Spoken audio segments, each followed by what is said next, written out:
Sebuah video menampilkan bangunan rumah mewah yang terpaksa dihancurkan, menjadi ramai diperbincangkan di media sosial. Dalam video tersebut terlihat sebuah rumah mewah berwarna putih yang sedang dalam tahap renovasian, malah dirobohkan. Tampak pula seorang kuli bangunan tengah menghancurkan bagian balkon rooftop menggunakan palu godam.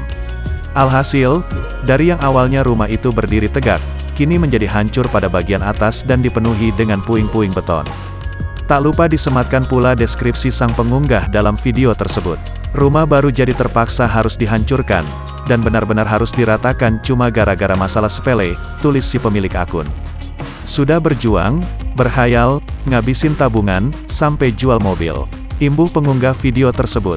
Video yang diunggah di TikTok oleh pemilik akun @ranggajuans ini langsung menjadi perhatian warganet. Tak sedikit yang menyayangkan dan penasaran mengapa pemiliknya memutuskan untuk menghancurkan rumah yang telah dibangun dengan susah payah tersebut. Beberapa komentar warganet juga ada yang menyinggung bahwa masih terdapat orang-orang di luar sana yang berjuang agar bisa membangun rumah.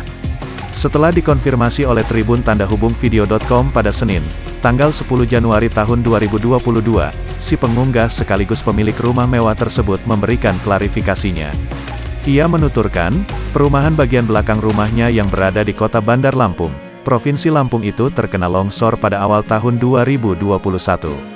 Sementara posisi perumahan itu sangat berdekatan dengan dinding rumah barunya. Ia mengaku jika kondisi rumahnya tidak berdampak serius, hanya mengalami keretakan sedikit. Namun, oleh pihak tata kota setempat menyarankan bangunan yang hampir rampung proses perenovasiannya itu agar dirobohkan terlebih dahulu. Si pemilik juga menjelaskan bahwa dirinya mendapat ganti rugi atas peristiwa tersebut.